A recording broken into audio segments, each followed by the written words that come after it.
Dean mengakhiri pernikahannya dengan Hani. Sesuai permintaan Dean, Pak Sigit pun menghubungi Tias dan Ibu Yuni agar segera datang ke rumahnya. Dan setelah sampai di rumah, Tias pun langsung disalam dan disambut hangat oleh Dean, sehingga Tias pun begitu lembut mencium tangan Dean, sehingga membuat Hani pun merasa tidak adil bahwa Dean begitu memperlakukan Tias dengan lembut dan penuh rasa cinta, sedangkan Hani sama sekali tidak diperdulikan oleh Dean. Dan di hadapan semuanya, Dean pun membongkar semua kejahatan Hani, terutama di hadapan Pak Sigit. Pak Sigit pun betapa terkejut setelah mendapatkan penjelasan dari Dean bahwa Hani telah membayar seseorang untuk melenyapkan Tias saat Dean dan Tias berada di danau. Pak Sigit pun tak menyangka dan begitu terkejut mendengar pemberitahuan dari Dean bahwa Hani telah sengaja ingin melenyapkan kakaknya sendiri.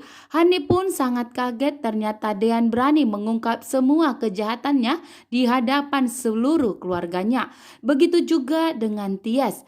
Tias yang tak menyangka ternyata adiknya sendiri begitu tega ingin melenyapkan dirinya, dan bahkan begitu juga dengan Pak Sigit. Pak Sigit pun begitu heran dan tidak menyukai tindakan dari Hani yang sengaja telah ingin melenyapkan kakaknya sendiri. Kali ini Pak Sigit pun begitu marah dan murka kepada Hani karena telah sengaja ingin melenyapkan kakaknya sendiri, bahkan telah menyuruh seseorang untuk mencelakai Tias. Dean pun juga begitu. Kali ini Dean sudah tidak sanggup dengan kejahatan Hani, sehingga Dean pun membongkar di hadapan semua orang.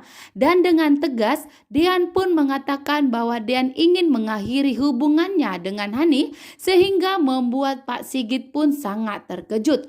Hani pun sangat kaget dan tak menyangka ternyata Dean lebih memilih Tias dibandingkan dirinya. Bahkan Dean pun ingin segera menceraikan Hani dan ingin tinggal hidup bersama Tias. Dan setelah terbongkarnya semua kejahatan Hani pun diam tak berkutik. Saat ini Hani pun tidak bisa memiliki kesempatan lagi untuk mendapatkan Dean.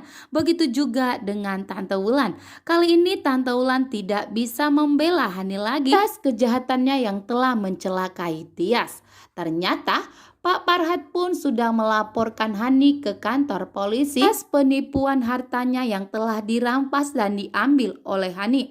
Sehingga Pak Parhat pun menyuruh anak buahnya untuk menyelidiki Tara dan Jidan dan dianggap telah bekerja sama mengambil hartanya. Anak buahnya pun mengatakan jika Jidan sudah meninggal dunia, tentunya Jidan tidak akan bisa bekerja sama dengan Hani lagi, sehingga membuat Gino pun sangat terkejut bahwa Pak Parhat dan anak buahnya menyebut nama Jidan.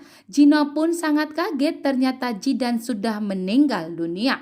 Gino pun semakin curiga bahwa Pak Parhat ada hubungannya dengan Hani dan Jidan, begitu juga di balik kematian Jidan. Dan ternyata Jidan masih hidup dan masih selamat. Saat ini pun Jidan ingin membalaskan semua perbuatan Pak Parhat dan Hani yang telah sengaja menyingkirkan Jidan. Begitu juga dengan Hani. Jidan tidak akan tinggal diam kali ini. Ternyata keputusan Dean pun membuat semua satu keluarga tercengang, termasuk Pak Sigit, Tante Wulan, dan begitu juga dengan Hani.